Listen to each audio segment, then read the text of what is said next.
So Caitlin Howell is an associate professor of bioengineering at the University of Maine. She completed her BS and MS degrees in biology at the University of Maine, and then a PhD in physical chemistry at the University of Heidelberg in Germany. She returned to the US for postdoctoral work at the Weiss Institute for Biologically Inspired Engineering at Harvard University, where she developed a passion for looking at natural solutions to develop cutting-edge technologies and then translating those technologies to the market. Caitlin said, "See you later, Harvard," and rejoined UMaine as a faculty member in the Department of Chemical and Biomedical Engineering. They're still gnashing their teeth over that one. Since then, she and her team have worked on drawing inspiration from nature and working across the disciplines of biology, chemistry, and material science to address major issues in human and environmental health. She's been recognized with numerous awards, including most recently a 2023 Gilbert Lectureship from the National Academies of Engineering. Beating a dead horse here, also a big deal, just pointing that out. Okay, and I'm just going to read this directly from your email because I felt that I'm with you on this one. Okay, I was totally feeling this. Favorite science theme, popular culture. This is hard. I got that one. Oh, yeah. I'm a huge sci-fi nerd, but I think I'd have to go with Star Trek: The Next Generation. Gets better. I want to be the one to invent all the biotechnology they use, but using sustainable materials, of course, because it all has to be broken back down for reuse in the replicators. Right? Right! And Caitlin's talk title is Maine's Secret Superpower, Environmental Sustainability Beyond Packaging. Yes. So I'm assuming this thing is on. You can hear me okay? All right, and I didn't even bother to put the title up there, right? This is the last talk. We're just going for it. Whenever you're ready, let's hit it. All right, do we like this picture? No, we do not. I think we can all agree that this is really, really bad, and we know that because we're starting to hear about other effects like microplastics and PFAS. We don't like this. As you heard, in my lab at the University of Maine, we do bio-inspired engineering, which is a fancy way of saying we look at nature for the way that nature solves problems, and then we steal those ideas, and we use them for human problems. Yeah, all right, so let's do a little bio-inspired engineering here. Do we like this? Yeah, all right, this is a lot better. We agree. The crowd has spoken. It's not that there isn't anything happening in here, though, right? Like in the previous picture, there's evidence of stuff being produced, stuff being consumed, but there's a major difference here. There is an awesome recycling system at work here, right? All right, so if we're going to steal these ideas and use them for human problems, well, maybe here we don't actually want to steal anything. Maybe we actually just want to sort of insert ourselves into this amazing process that already exists. Can anyone think of a state that maybe has a lot of experience with making human use things out of materials like this? Maine? Oh my goodness, what a great coincidence that we're all already here. Fantastic, all right. And so you have probably already seen that actually we're getting a lot more natural materials in the packages that we have. The revolution is coming. But I'm here to tell you that we can actually do more. And it starts here. Did you know that down in the southern part of this state, in Westbrook, Maine, there's a paper company called Sappi, and they do this stuff. So what this actually is a pattern on the surface of paper. And they make this by the megaton, right? They make tons of this stuff. They're a paper company after all. All right, why in the heck would you want this? Well, they sell their product to textile companies generally who take that pattern, whatever pattern they want, they can make anything, they press it up against the material that they want, and when they pull it away, they have that pattern on a material. They can use this then to make cool things like handbags and shoes. People, handbags and shoes, what are we doing here?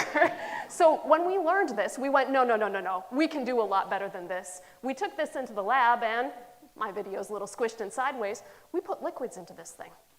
This thing was controlling liquids on very, very, very small, precise scales using stuff that's made to make shoes. Why do we care? Where can we use this?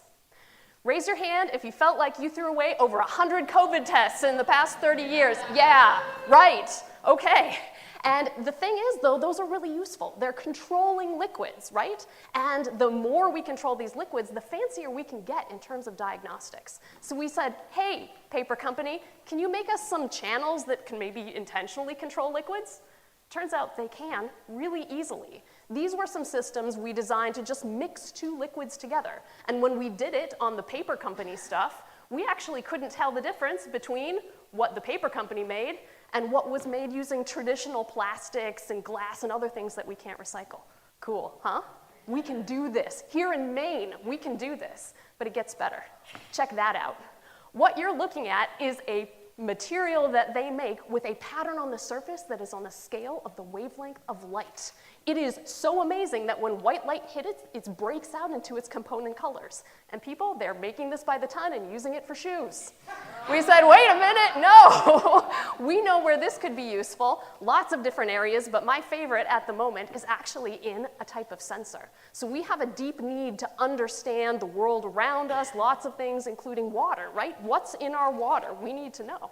So we took this material and we put it in the lab, and here on this side you're looking at what it looks like looking through clean water, that diffracted pattern.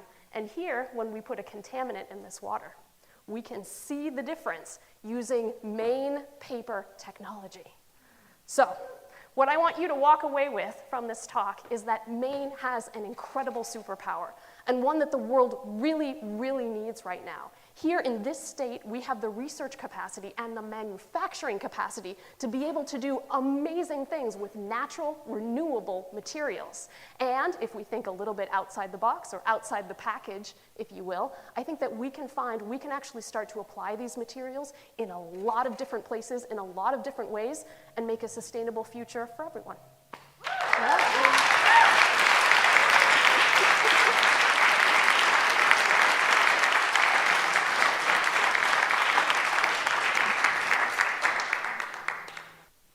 You're not going to make me be the sole person talking. Okay, thank you.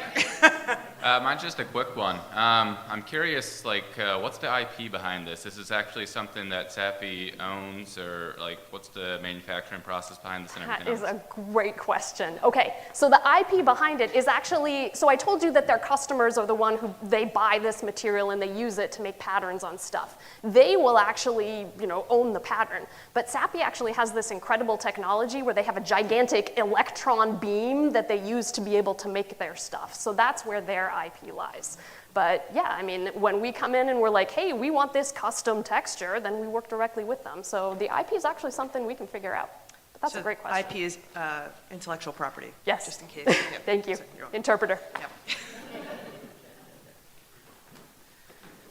So on the sensor, does it have the capability to determine what the contaminant is and not just that the water's contaminated? Yes, and I'm so happy you asked that question. I didn't have time to get into it in 5 minutes, but the really cool thing is that those different wavelengths of light, they can actually be useful, and they're used in normal water quality testing. What happens when you have a contaminant in water, oftentimes it will absorb some colors and not others. And this is true when you get into the UV region as well, right?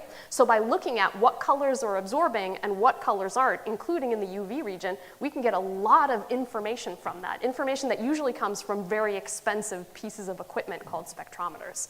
So yeah, we can start to tell what's in it too. Excellent, thank you. Mm-hmm. Cool. I was wondering for the, oh, sorry. No, it's you.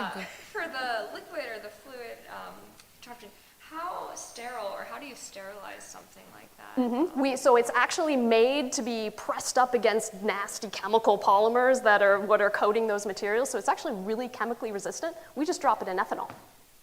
Yeah. That's awesome. There's a lot of that in Maine too, so we should be good. All right.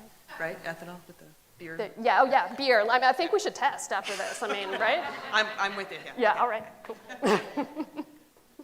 Can you tell us more about how your research relates to studying PFAS in Maine?